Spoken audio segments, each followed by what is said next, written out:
Good afternoon, everyone. Today we're going to discuss multivariate time series analysis. So far, what we have discussed is univariate time series analysis. We have learned how to model ARIMA, and even you have been provided with a video on GARCH. So for one particular time series, that will be your case number 3. So you have two companies, but what you do is to run the ARIMA model for those two companies separately. And then you have the model for company one and company two, and then compare and contrast. Now, oftentimes, time series, the returns of a particular company stock could be affected by other factors, whether it be macroeconomic or it could be other stock returns of other companies. In this case, when we try to analyze and create a model for the returns of that company using other variables, then we'll be creating a scenario where we have multivariate time series. So this is the topic that we're going to today, and I purposely provided already with the notes, okay? So that ang discussion na lang natin yung codes natin. So this study first starts with a vector autoregression. You know what autoregression means? Autoregression means you're using the past values of the time series in order to explain your time series. Now, when you're using other variables in trying to explain your time series, then you're engaged in what we call a vector autoregression. Kasi you don't only use the past values of your time series, but rather also other time series. Okay, so let's discuss this. Okay, so here I showed, you can take a look at this class. May mga equations doon ng vector autoregression. Hindi ko na sinama dito, but you can look at it by your own. So we're going to use three packages: vars, TC series, and urca. So I'll give you a few seconds to install these packages and then load it. And when you're ready, class, kindly please chat in the chat box.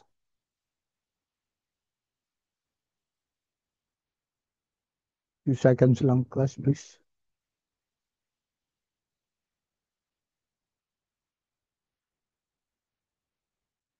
Okay, thank you. Thank you, Ivan. Joyce, thank you. All right. Okay, a few more seconds for the others. Okay, thank you. So we now have vars, T-series, and urca loaded to our R. Okay, we're going to make use of the data Canada, which comes with the vars package. Okay, so let's run this data Canada. And if we check class,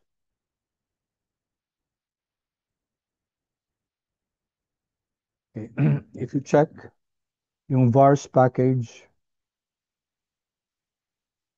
small vars, huh? As a packages, sorry. Packages, vars,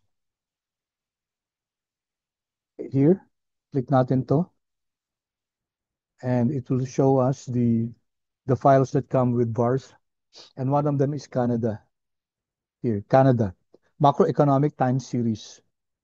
Okay, so Canada, let's click this, and it comes with 4 variables: production, employment, unemployment, and real wage. So ito yung mga variables that come with it. So first quarter 1980 until fourth quarter 2000. So that's 4 times 21. That's I think 84. 84 observations kasi quarterly siya. Okay, so once you have run it, class, let's plot. Okay, i-plot natin yung Canada na data. Okay, and you can see here Canadian Economic Time Series. This is employment, productivity, production, real wage, and unemployment. Okay, so you can see that most of the time series, if not all, are not stationary. So may trend siya. Yung non-constancy invariance, that might be mm, pwedeng hindi, no? Pwedeng constant yung variance, but definitely not constant mean. Okay, so for var class, vector autoregression, dapat class yung mga time series natin, dapat stationary. We cannot perform var vector autoregression if the time series are not stationary.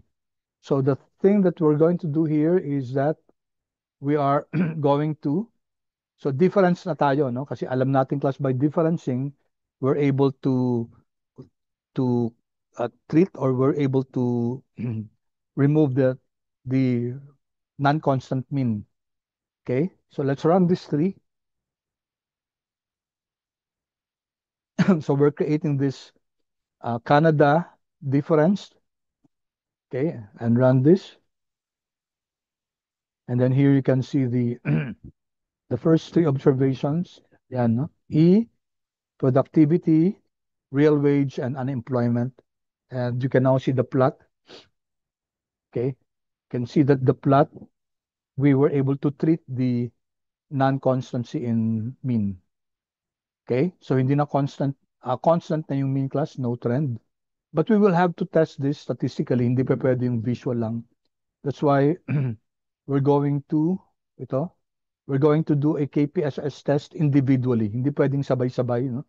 KPSS test does not allow multiple time series to be tested. So here, KPSS test ng Canada diff, and then we just uh, subset lahat ng rows, pero E lang, prod lang, RW lang, at saka U lang. Okay? So just to check class, ito yung Canada natin. Okay, ito pa yung undifferenced. And then when we get difference,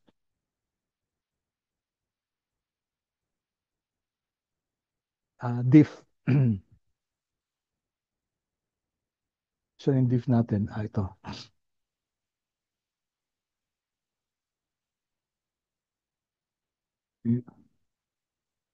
Diff Canada, saan siya? Ito class. Canada diff. So it's a time series, 1 to 83. 4 columns. Okay.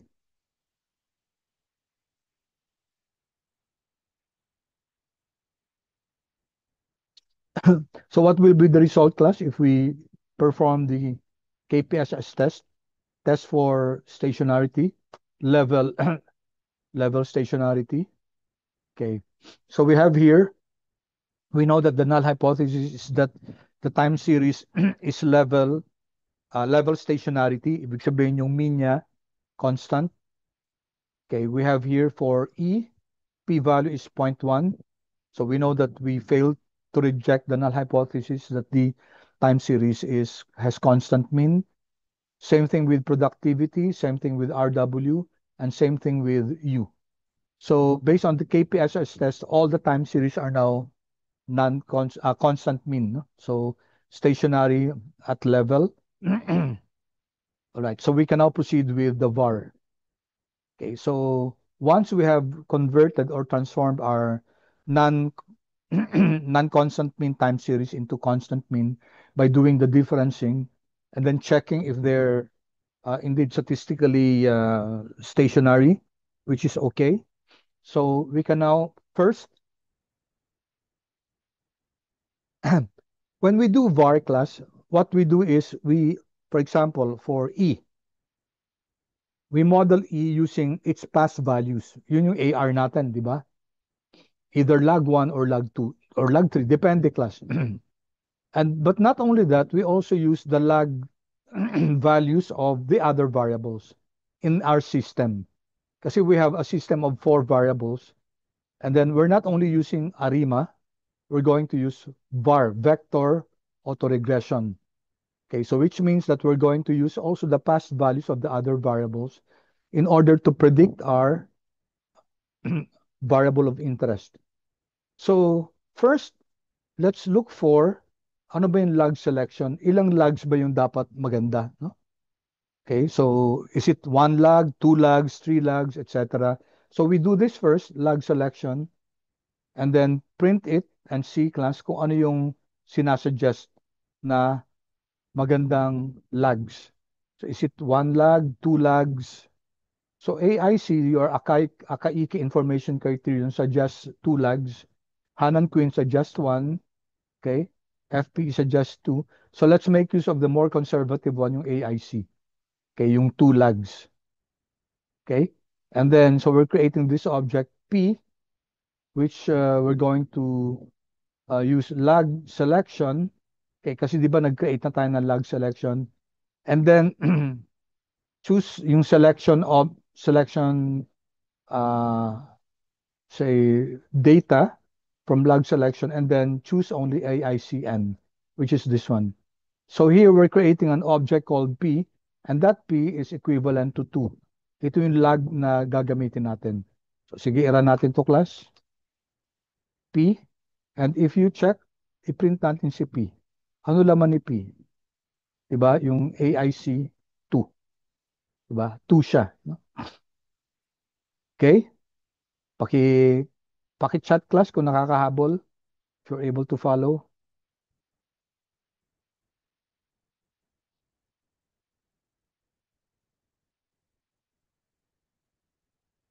Paki-respond na lang class if you have any questions or so far clear tayo in choosing the log select.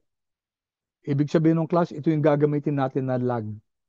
So pag 2 class, ibig sabihin log 1 and log 2 of E, log 1 and log 2 of prod, etc.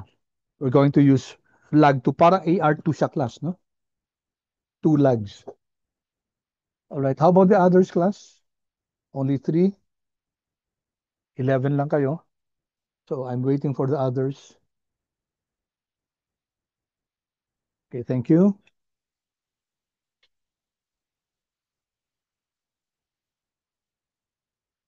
So let's give your classmates a few more seconds. Okay, good. Okay, so I hope class you're able to follow yung steps natin so far. Okay. So let's now do this. Let's now model class. So mag-model na tayo. Ito yung parang auto.arima natin, no? So we're creating this object called var model, and then we're going to use the function var, okay? And then ano imo-model natin yung Canada diff. This is the difference data. Take note class, dapat ano siya, dapat uh, stationary, no? Then the P is equal to your P, this one, kung ano yung lag, and type is equal to constant. Okay, then let's run this. Okay, so you have some results here which we're going to look at. Let's just take a look class at what will happen if kopyahin nga natin to class, tingnan natin. Control C, Control V, and let's call it var model 1. Okay, and let's use Canada. No? Yung hindi difference. Tingnan natin kung ano mangyayari class. Kung hindi difference yung ginagamit. Canada is not difference, di ba? It's not constant mean. So what will happen if we perform var for a time series where the multiple time series where the variables time series are not stationary? Pag i-run natin to class,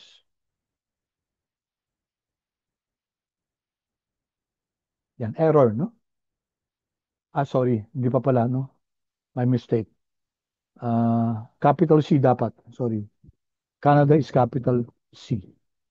Okay, run ko.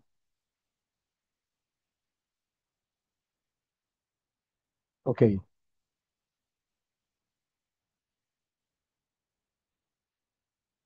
What do you notice, class?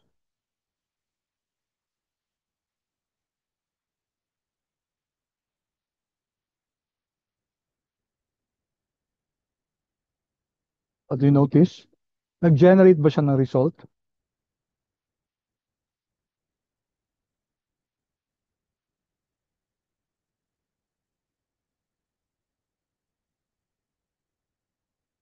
Did it generate a result, no, class? It did, no? Kahit na hindi stationary yung ano, yung Canada. Okay? Pero class, we'll get back to this, no? Kasi i-compare natin, for example, pareho ba siya ng mga model natin dito? Okay, for example, ito yung kanina, no? Ito. Iba siya, no? Iba. Okay. So let's suspend the discussion of this for a while. I just wanted to point out that Canada had variables that were not stationary. Nag-run siya, no? Nag-run yung model. Okay, pero plus I thought, 'di ba, sabi natin dapat yung time series natin dapat stationary siya. So why do we now have dito an output? We'll get back to this later on. So suffice it to say class na dapat ito yung tama, no? Ito. What we're using is Canada difference because Canada difference consists of yung E, yung U, yung RW, at saka yung prod, which are all stationary. So let's discuss this one at a time. So first, tingnan natin to class, no? You now have here a model for E. E is for employment. And sabi natin kasi yung yung lag, ginamit natin yung sa AIC, which is lag 2. And then if you take a look at our model class, you have here E lag 1, production lag 1, RW lag 1, U lag 1, and then lag 2 ni E, also of production, RW, and U. So lahat ng variables class, okay, we used two lags in order to model our E and plus a certain constant. So di ba parang to, multiple linear regression to, no? Where what we use are the lags of your predictors. And then here you can see class yung kung ano yung significant na ano na result. Okay? So in predicting E employment, okay, we can say that a statistically significant predictor will be the lag 1 itself and even the lag 2 class ito. Significant then at 5%. So both the lags, lag 1 and lag 2 of your employment are statistically significant predictors of your employment. Okay, how about production? See, production can explain, production lag 1 lang can explain your employment. However, production on lag 2 is not significant. How about RW? See, real wage class, either lag 1 or lag 2, they're not statistically significant in explaining your employment. And so with unemployment, no? Sa unemployment, ganun din class. Both lag 1 and lag 2. They're not significant predictors of E. Okay, si constant naman class, whether it's significant or not, sinasama pa rin natin yun. All right, so this is now the model for E. Now, if you go down class, you also have a model for the other variables. Okay, so ito class yung var, it will take a look at the individual variable and how it it's affected by the other variables. So here we have production. So ano yung significant predictor ni production? Ang pinakamalaking ano is unemployment lag 1. Okay? So in fact, si production lag 1, this is only significant at 10%, no? Si production lag 2 naman is not even significant. Okay? So if we were going to change the level of significance, only ang pinaka predictor talaga si unemployment, no? And then si production lag 1 and production and employment lag 2 and also real wage lag 2, they are significant predictors albeit at 10%. Pag ang significance level natin 10%, kaya that lang siya. Okay? So that's how we model production. Okay, how about itong real wage? Si real wage, dalawa, no? Yung lag 1 ni real wage at saka lag 2 ni production. So these are the two variables that are significant predictors of real wage. And lastly, we have unemployment. So si unemployment class, tatlo. Both uh, the lag 1 of employment, lag 1 of productivity, and lag 2 of real wage are significant predictors of unemployment. The rest are not significant predictors. Okay, and then below you can find here the covariance matrix, okay, and the correlation matrix. Okay, of course we know that yung 1 nito kasi it's the correlation between E and E. The diagonal should be 1. Okay? And covariance is just simply the ano lang siya yung correlation is just the standardized covariance. So ito actually pwede nating makompute yung uh, yung 1 dito class, itong 0.13, we can compute it from this one. Okay? Kasi yung correlation tsaka si covariance class, they're related. Okay, so I have here class some discussions. Okay, notice that yung notes na to class, it consists of several discussions already to guide you in your appreciation of this lesson. So sabi natin, si summary var model presents to us the regression results for each variable, di ba? For E, for prod, for RW, at saka for U. Okay? And ito for example, si E, it is predicted by its past values E dot lag 1 and E dot lag 2. And the past value of lag 1 ng production. Balikan natin yon. Okay, just to validate yung statement ko na ganyan. So E class, okay, significantly predicted by EL1 and EL2, then also the lag 1 of production. Okay, doon ang galing tong statement ko na to. Okay, so you need to scrutinize the p-values to see which lag variables are significant predictors for each endogenous variable. Pag sinabi class endogenous, it's coming from the inside endo. Okay? Ibig sabihin, endogenous class, ibig sabihin, it's part of the system, it's part of your independent variable. All right. Then, what do we do next class? So we have our model. Okay? Now, we will have to check. So dapat dito to. No? Sorry, nahiwalay. Dapat ano to? Dapat dito sa ilalim.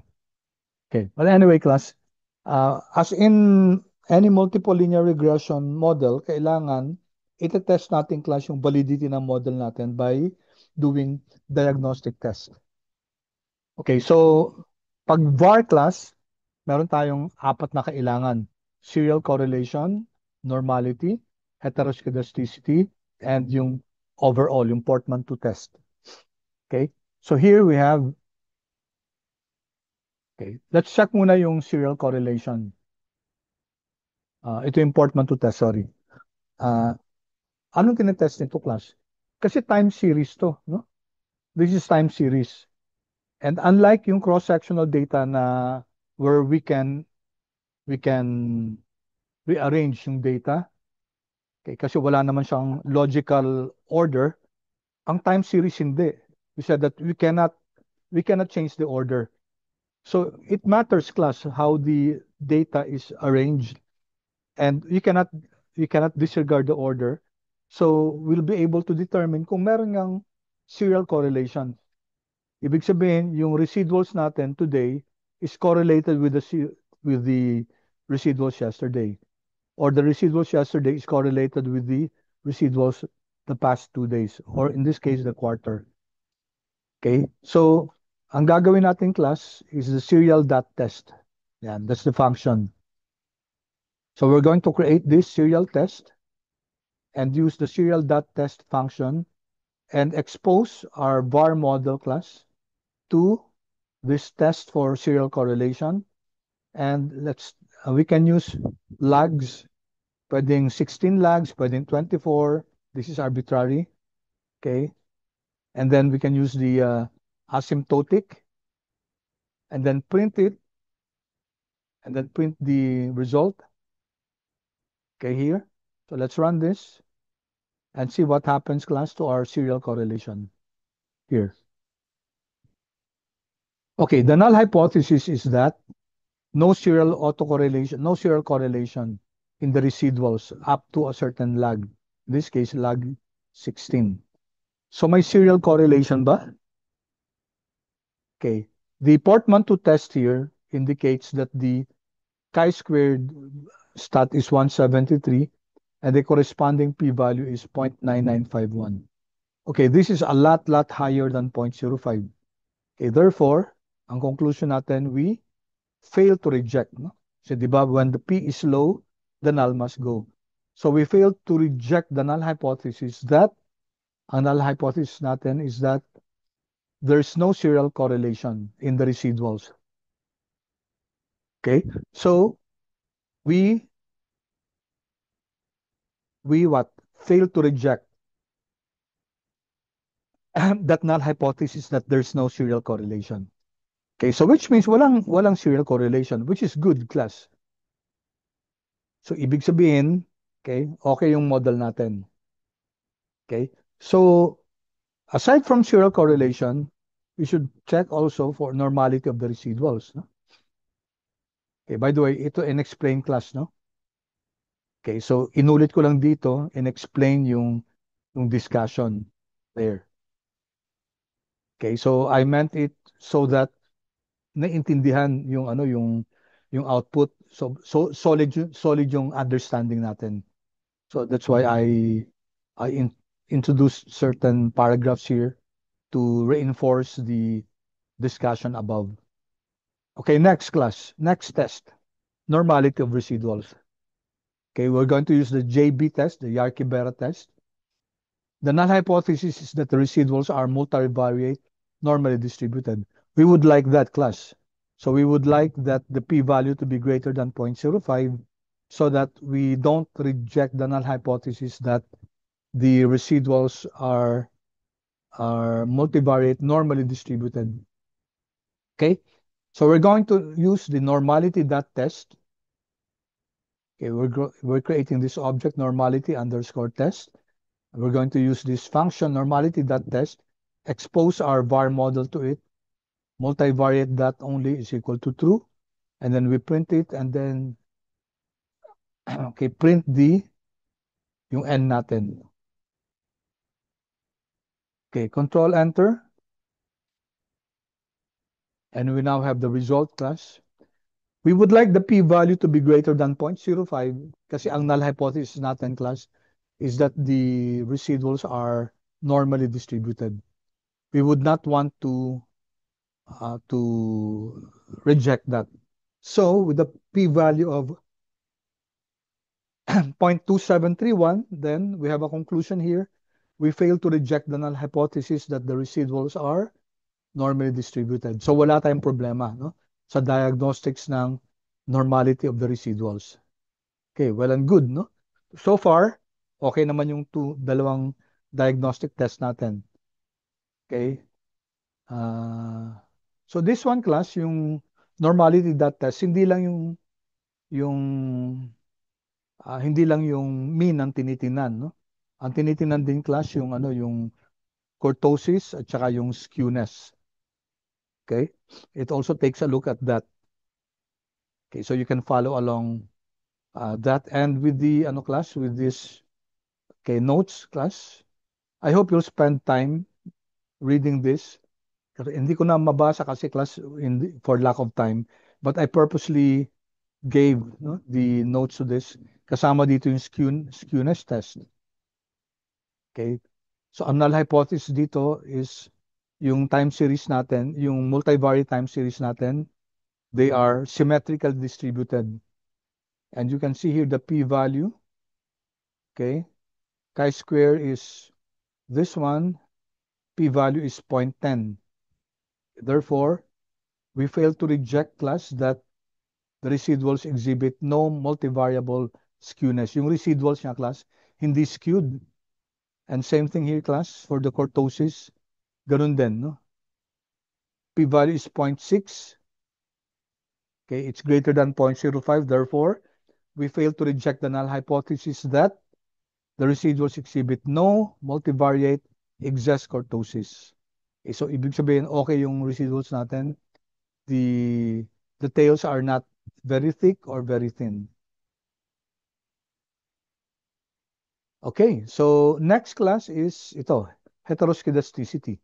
We know, class, that the residuals, whether it's univariate or multivariate, of the results of your model, yung residuals niya, dapat constant yung variance.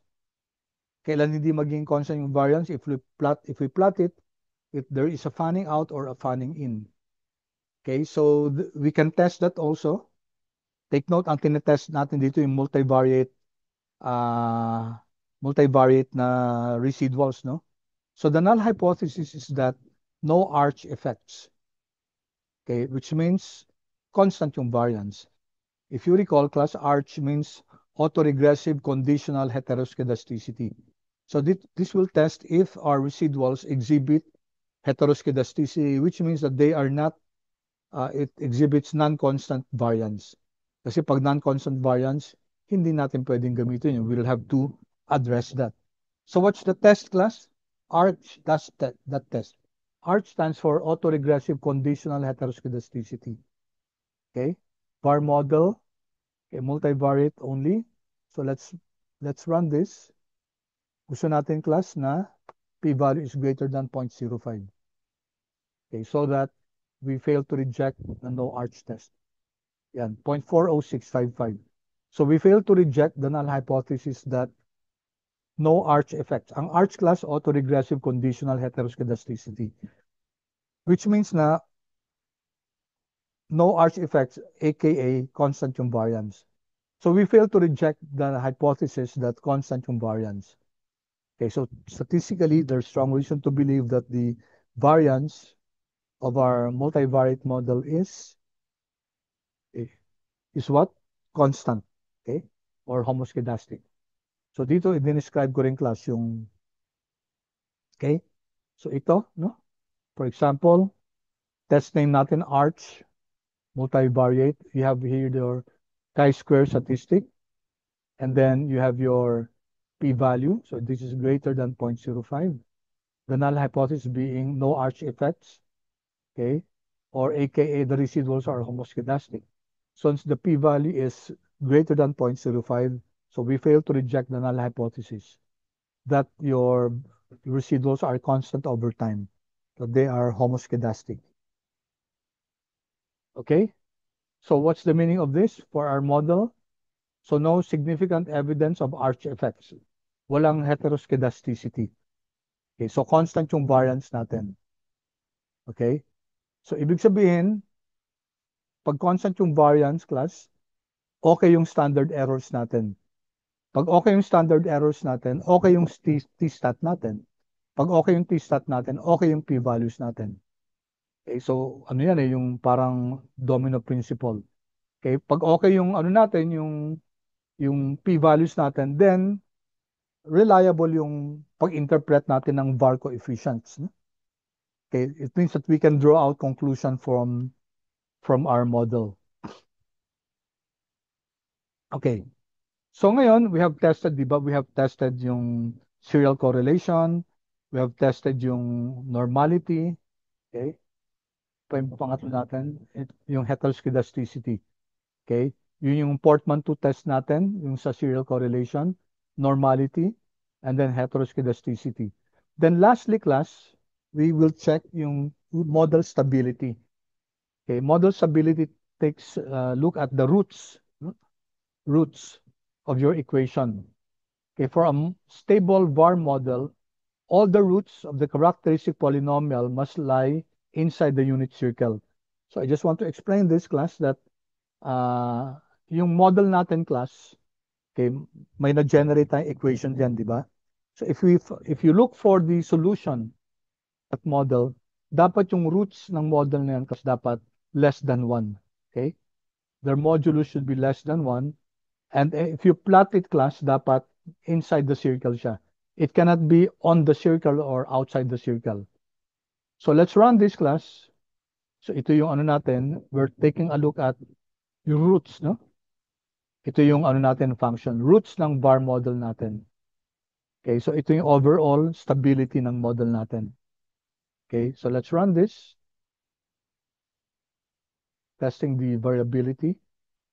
Okay, we can now see here that, okay, you can see that the var roots class are all below 1. Okay, so looks okay yung ano natin. Looks okay yung mga values natin, no? And here, you can see here the values of your roots. 0.6, 0.68, 0.68, 0.56. So none of them are equal to 1 or greater than 1. So which means that all roots lie inside the unit circle. So yung var model natin is stable. Pag merong class outside the unit circle or on the circle itself, then that's indicative that unstable yung ano natin, yung model natin.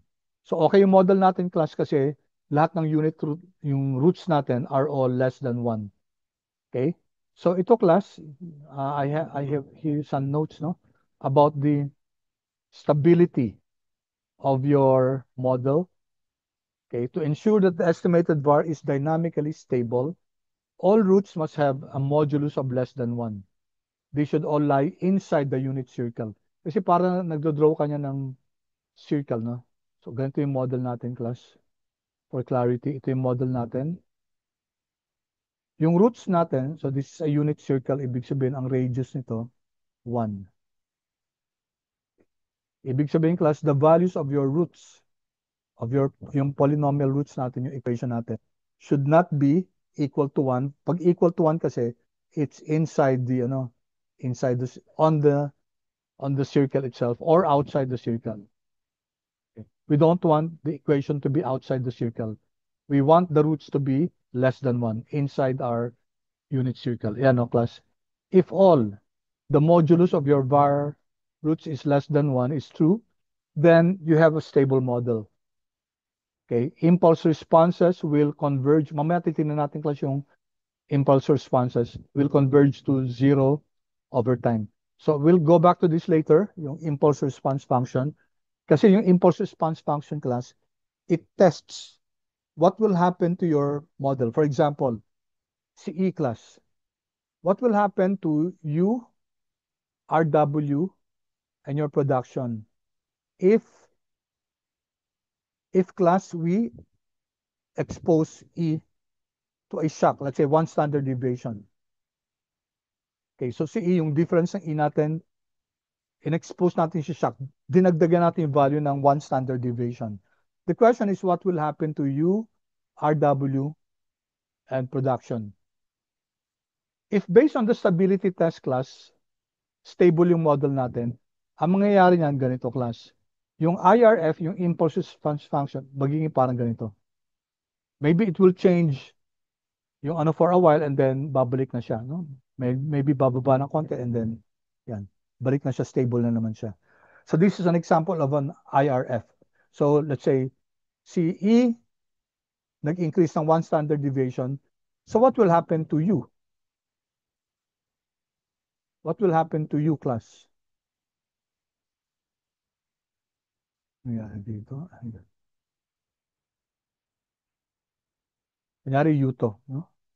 So this is the IRF, impulse response function. What happens when a 1 standard deviation shock is given to E? What will be its effect on U? Now, since the roots class are all inside the circle, okay, so it means stable yung ano natin, yung model natin. So kahit na mag 1 standard deviation shock tayo kay E, ang mangyayari kay U class, it might have a change, okay?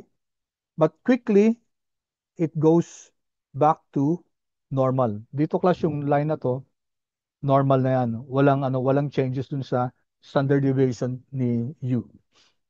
Okay?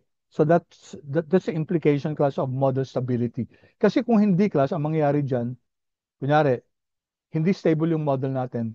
1 standard deviation shock kay E, ang gagawin niyang class, si U pwedeng kung saan na pumunta class, no? Okay? impulse response function kay U will be kung saan na siya pupunta. Yan, tuklas, oh. This indicates that the impulse responses will diverge. Okay? So when will this diverge, class? If the model is unstable. A one standard deviation shock on E, class, might result into U diverging. Ito kasi yung nagko-converge siya, bumabalik siya, class, no? Bumabalik. So merong temporary na effect kay U, but it goes back to yung a stable model. Pag hindi stable, class, ang mangyayari, what will happen? What will happen, class? Sabi dito, impulse responses will diverge. So ano siya, hihiwalay. Hihiwalay siya. That's what will happen, class, kung mayroon tayong unstable na model. Okay? An unstable model might point to issues with stationarity. Okay? Even after differencing. Kaya nga, class, di ba may result dun sa Canada? Okay? Pag tinuloy-tuloy natin yon, tapos chinek natin yung diagnostics ng residuals yon, magkakaroon ng problema yon. And even yung model stability test, it will show that there is a problem with the Canada data. Yun ang gusto kong ipakita, class. Yun ang gusto kong sabihin sa inyo. So you try, class, yung Canada data na yon, subukan yung i-test yung residuals niya. Although it generated a values for your yung var, yung vector autoregression. When you check that, class, malamang, class, lalo sa IRF, yung impulse response function, magkakaproblema yan. Okay? So that's why I said, hold muna natin discussion na to. Kasi lalabas yan, class, when we do diagnostics. Ito, class, what we did was, si Canada, we difference it first. And you can see that because we difference it, we had no problem with the diagnostics. That's not to say, class, na pag dinifference natin, wala nang problema. There might be a problem, class. Okay? There might be a problem. And if there's a problem, kailangan i-address yun. Okay? So there are ways in order to address yung pag may mga violations ng assumption sa OLS. Okay. So let's move on, class. Clear ko na to. All right. Yan, class. Dinescribe ko to, ha, class. So yan, why inside the unit circle matters, and stability and convergence. If all the roots lie inside the unit circle, okay, which is meaning that the modulus is less than 1, it means that any shock to the system will have temporary effects lang. Ito yung, class, no? I-shock mo yung si E, class. Anong effect kay U? Okay, may initially may effect siya, pero magko-converge lang 'yon. Babalik lang siya dun sa ano.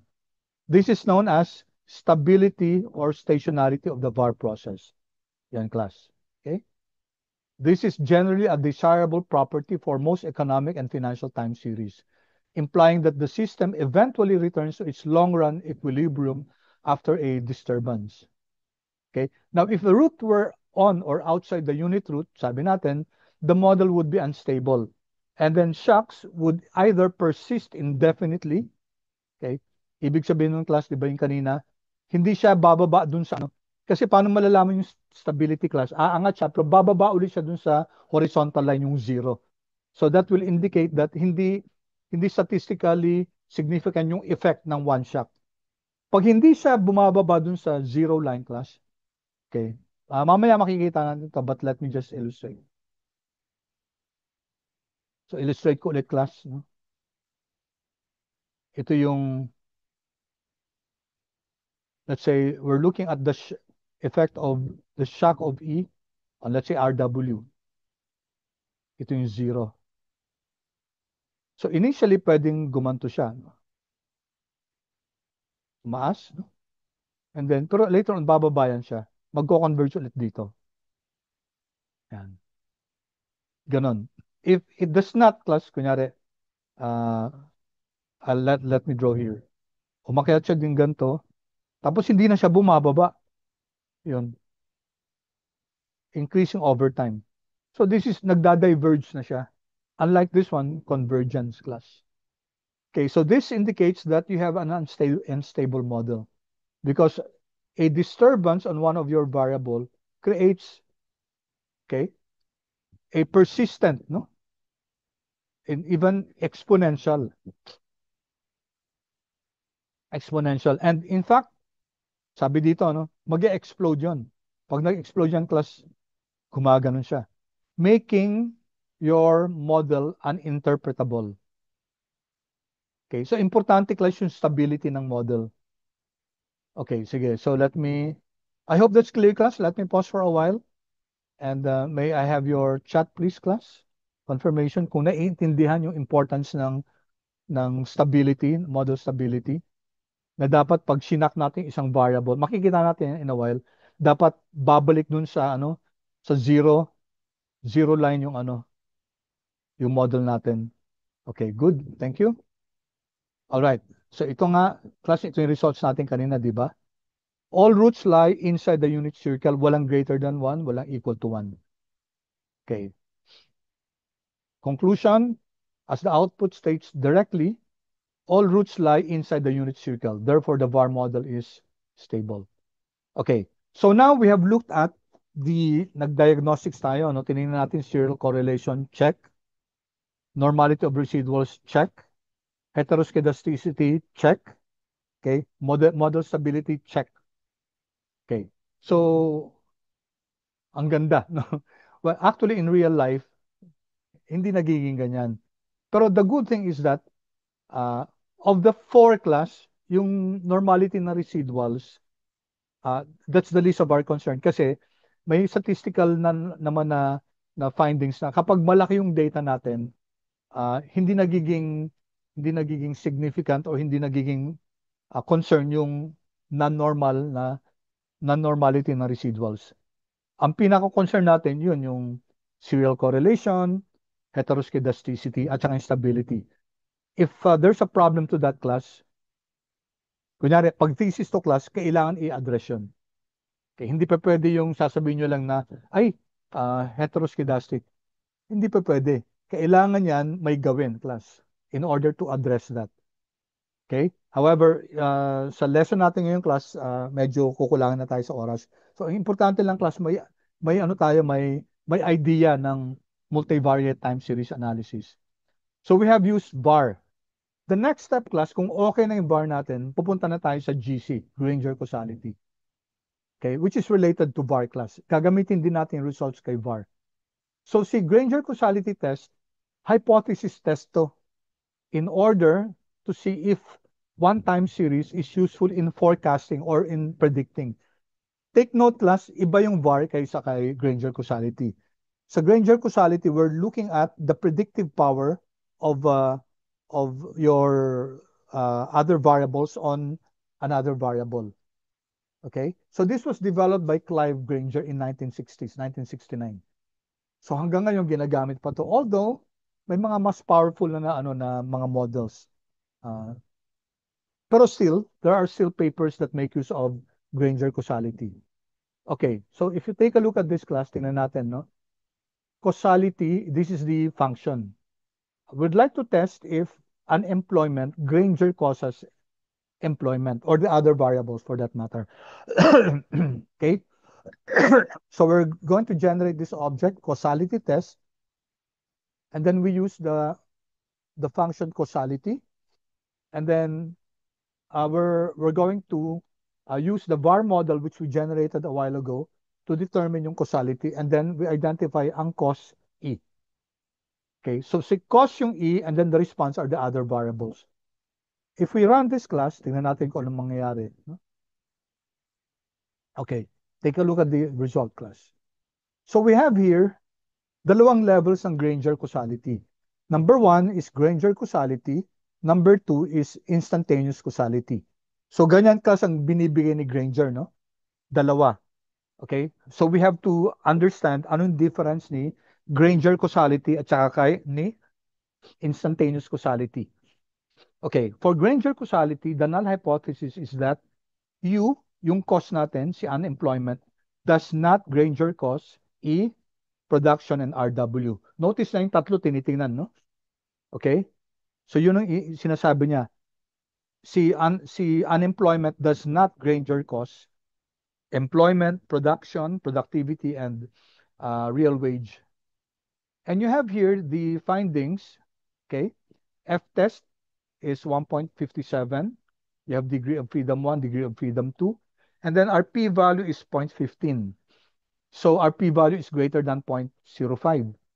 Therefore, class, we fail to reject the null hypothesis that U does not Granger cause E, productivity, and RW.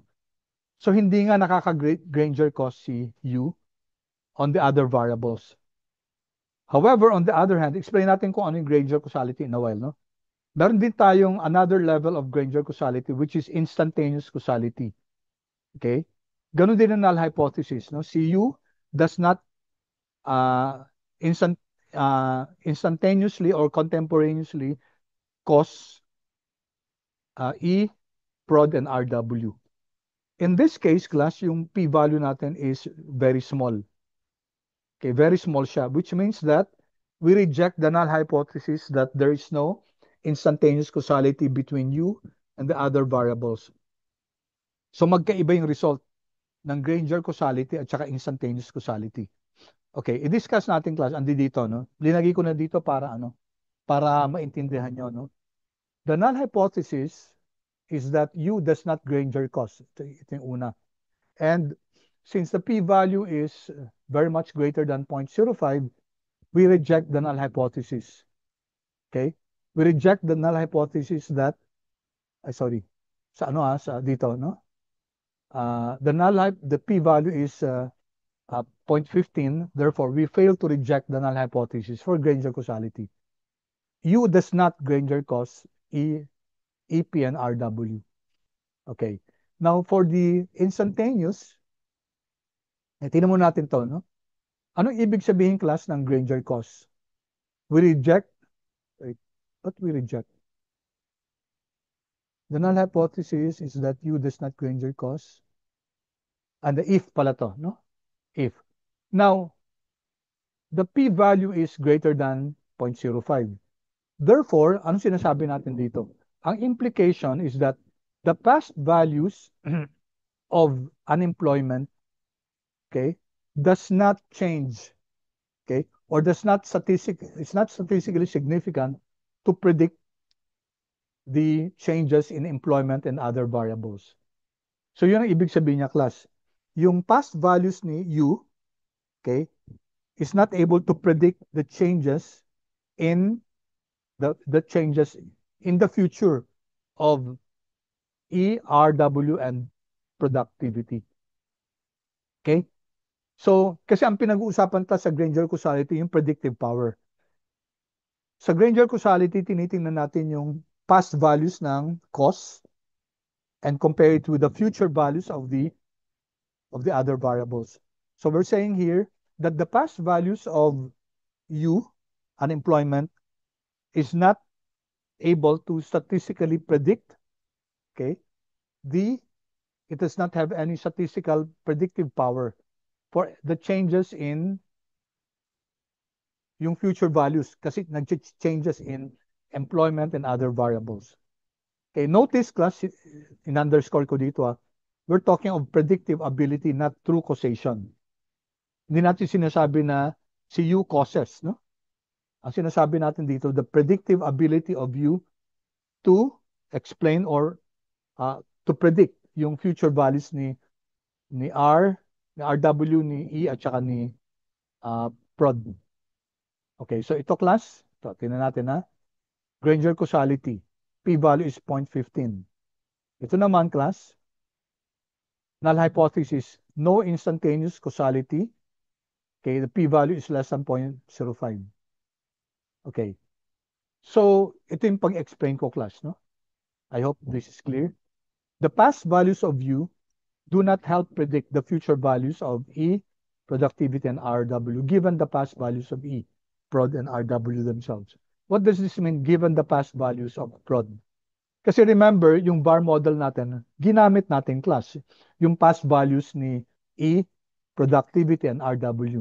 So ang sinasabi dito, despite the fact that we use E, productivity, and RW yung past values niya, we can say that unemployment does not, okay, is not able to predict, no, the future values of E, productivity, and RW, given that we used the past values of E, productivity, and RW. Okay, so iba yung Granger causality class sa instantaneous causality. Okay, so tingnan nyo to. Dito na tayo, no? Instantaneous causality. Okay, a null hypothesis, no instantaneous causality between you and the others. But the p-value class is, p-value is less than 0.05. Okay, so anong ibig sabihin na to, class? Anong ibig sabihin nito? It means that, okay, there's evidence that the, okay, present, okay, present or instantaneous. So kanina sa Granger causality yung past values ni U. Ito naman instantaneous or contemporaneous. That the present values of U, okay, does help predict, okay, or it's correlated with the present values of E, prod, and RW. Okay, ito sa instantaneous class, instantaneous causality, present with present. Sa Granger causality kanina, past with the future. Okay? So, practical terms class, current shocks to unemployment are significantly correlated with the current shocks to the three other variables. In other words, class, they move together. Pag na-shock si U, gagalaw din si ano. Correlated kasi siya eh. Gagalaw din si E, RW, and P. Okay? They move together contemporaneously, class. Contemporaneously yung current, even after accounting for their past dynamics. Okay? And it is an expected result in economic systems where variables react simultaneously to common or unobserved factors. Okay? So I hope that's clear, class. Okay?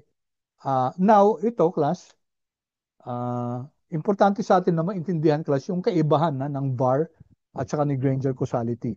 Magkaiba, class, si VAR at saka si Granger causality. Si VAR, class, descriptive and forecasting tool yan. So, sinasabi nito, yung may equation natin kanina, di ba, in linear interdependencies among multiple time series. So, given sa atin yung coefficients, pati yung ano niya, yung, yung significance siya, kung significant o hindi. Si Granger causality class, on the other hand, formal hypothesis to. It is performed on the estimated VAR value. So, ginagamit natin yung VAR value. So, ang tinetest natin dito, yung lag, no? Ito yung Granger causes, lag value, yung past values ni X. Okay? Can it predict, okay, the future values of Y? Okay? Or, yung isa pa, yung current value ni X, is it correlated with the current values of Y? Okay? So, the VAR model, it's the engine, no, that tells us how each part moves based on the past. Okay? Si Granger naman, more specific yung diagnostic test nito. Okay? To answer a question, yes, okay, about the type of predictive relationship. Okay, so I hope that's clear, class, yung difference ng VAR at saka ng ano. Now, ito, class, okay, pareho lang to, no? Ito yung ano natin kanina. I have to hurry up kasi dapat umabot tayo sa IRF, class. So, ito, class, ito yung ginawa natin kanina. Canada Diff, yung P, yung lag selection, yung VAR model. Tapos kunin lang natin, class. Kasi ulitin ko tong VAR model, no? VAR model. Tapos, kunin ko lang yung VAR names. Ano ba yung VAR names, class? Yung Canada, Diff, ano yung mga VAR, okay, sorry. Yung VAR names, class, yung laman ni Canada Diff, which is, yung ano, class, yung E, U, okay, yun siya, no? Okay. So, importante lang, class, na ma-identify natin na si VAR names. I'll just take a look at here. Ito, no? VAR names. Dito siya, no? Yan. E, prod, RW, and U. Now, why, class? Because I'm going to use this in this loop. So maglo-loop tayo kasi kanina class, di ba? I failed to show this to you class. Ito, no? I can change this and make it E. So pag pinalitan ko to, ang gagawin ko ang cos si E and run this class, ang mangyayari dito, yung Granger causality ni E on the other variables. Yan, tinan nyo. Granger causality of E on the other variables. You notice here that E, Granger causes the other variables. Less than 0.05 yung ano niya, no? Yung p-value. Unlike CU. So yung past values ni E, okay, can help predict the future values of your prod, U, and your RW. So iba siya, no? Iba yung effect, iba yung pati si E class, okay, instantaneous causality then significant. So you can see here that the variables behave differently as far as their predictive power, as far as their Granger causality effects on the other variables. You can check for RW and production. No? Pero ito class, ang gagawin natin dito is generate, okay, ito class, it will generate all the results. Okay, it will loop through the four different variables and mag-create siya ng output, no? Mag-create siya ng ano ng text. So i-run natin to class quickly. I'll run this. Okay, and you can see here the result there. So summary class, no? Testing CE, yung Granger causality niya on the others, yan, yung p-value, instantaneous, Granger, tsaka sa instantaneous, and then yung conclusion, no? Kung Granger causes at tsaka yung instantaneous. Ganun din class si production, ganun din class si RW, and ganun din si U. So we were able to generate this. Maganda kasi andyan na class, no? Andyan na yung result class nung ano nung Granger causality at saka nung instantaneous causality. All right? So again, in-explain to class, no? In-explain. Okay, so I'm sure you'll be able to understand that. Okay, so I'll leave this class because it's just a repeat, no? Punta na tayo dito sa yung dinidiscuss ko kanina yung IRF, impulse response function. I'll just finish this class. If you need to go, pakiano na lang para lang ma-record ko. Kasi natapos namin up to 4. Ito class, IRF, ito yung sinabi ko kanina, no? So yung IRF class, it looks at what will happen to your other variables when you have a one standard deviation shock. Okay? So if you take a look at our code here, okay? So you notice na dalawa muna, no? IRF, impulse response function. So we're using the VAR model. Ang impulse natin si U. And then responses natin si E, si prod, at saka si RW. 20 steps ahead and orthogonal is equal to true. Now what will happen here? Ipa-plot niya kung ano yung effect ng one standard deviation change in U dun sa E, production, at saka RW. On the other hand here, class, IRF results E. Okay, notice na sinama ko si E, no? To see what will be the effect of one standard deviation change in E on E. Of course, pareho lang naman yun, no? And then i-plot natin. Okay, so run natin to class. So this reinforces yung diniscuss ko kanina, no? Yung IRF, impulse response function. That's why it's important for our model to be stable. Okay, so the impulse response function takes it from Cholesky decomposition. So siya yung nag-develop ng method para makapag-create ng IRF. So let's start with this one class. Tingnan nyo. Okay, tingnan nyo class yung effect ni U on E. So one standard deviation effect on U, these are your quarters. No? Sabi natin n dot ahead 20. So notice may konting change kay E, tapos positive, tas negative, bababa siya. Tapos after a few quarters, balik na naman siya. So you can see here stable, no? Stable, hindi siya explosive, hindi siya talagang uncontrolled na umaakyat. Bumabalik siya sa long-term relationship. Stable na naman, no? Ganun din kay production, una muna negative, bababa, tapos aakyat na, and then it will cross the zero line. Yan, no? Pag nagko-cross ng zero line class, ibig sabihin yun, uh, uh, walang hindi nakaka-affect yung one standard deviation.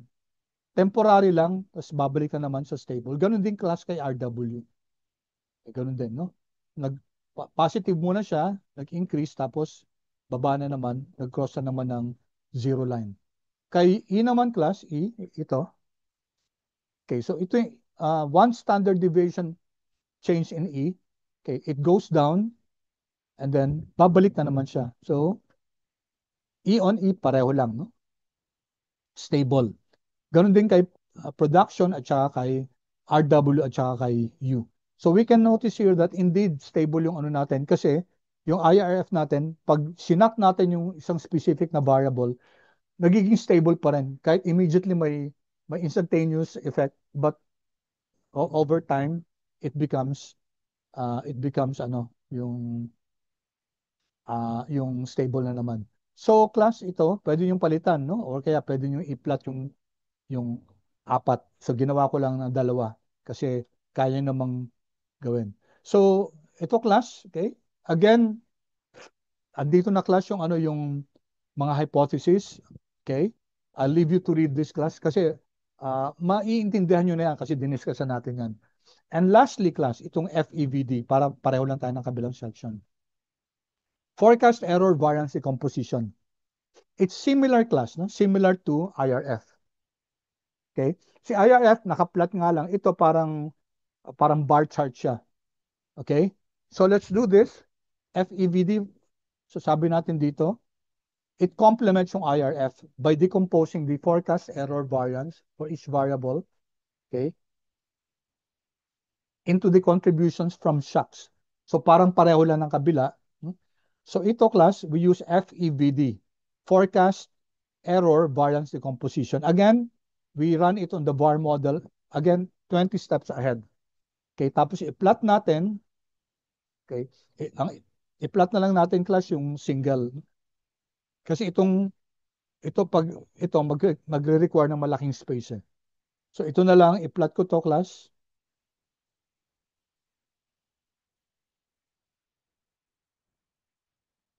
And tinan nyo dito, no? Enter, return to see the next plot. So kailangan mag-enter ka dito. Enter. Para ma-generate ang plot, enter. Enter. Hanggang matapos, enter. So it will now generate 4 plots class. Okay? So this is the forecast error variance decomposition for you. So makikita natin class yung what's causing the variation in your residuals. Kay U class, makikita natin yung percentage, no? Na caused by U. Si E, malaki din. Ibig sabihin, E is also causing yung variation ng residuals ni U. On the other hand, ito kay production, ito yung kay production, no? Effect ni U, effect ni RW, and then effect ni production. So dito sinasabi sa ating class na yung effect ng variation kay production is not so much coming from the others. Malaking chunk niya galing kay production itself. Yan, tingnan nyo class yung plot, no? And for this one class, again, this one, nakita nyo sa taas, oh, konti lang yung contribution ni U dun sa variation ng residuals ni RW. Mostly kay RW mismo. Okay? And then production, konti lang din, and then kay E. And lastly, ito class.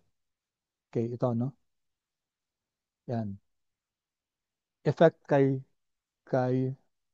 U ba rin to? Tama kay U. Yung E pala yung kanina. Okay, lastly class, hindi ko nabigay ito. Pakirun na lang to class, no? Ito. Copy nyo to class. Copy nyo to. FEVD results, $E. Ito class, no? Tingnan nyo class. You notice that the contribution to the variation in the residuals of E, yung unang-una, 100%. Tapos, kasi end step natin 20, hanggang 74% by the time we reach at 20. Tapos 14% coming from production, 9% coming from RW and U, 1.8%. So makikita natin dito class yung contribution ng, okay, so kunyari ito U. You can change this. You can use this or this one. If I plot this, ito. So CU class. Notice na CU class, mas malaki pa, initially malaki yung contribution ng variable itself, no? However, over time, constant yung effect ni E on U. Okay? So ito class sinasabi dito na the FEVD plot shows what percentage of the forecast error is explained by the shocks from each variable in the system. Okay? So, pinapakita dito yung effect ng shocks ng variable on the other variables. Okay? So, meron na lang 2 lessons, siguro ano ko na lang yung class. Pero yung ano nyo, yung case nyo will be only up to this point. Okay, so let me stop recording now. Buti na natapos natin discussion. Okay, I hope you learned something, class.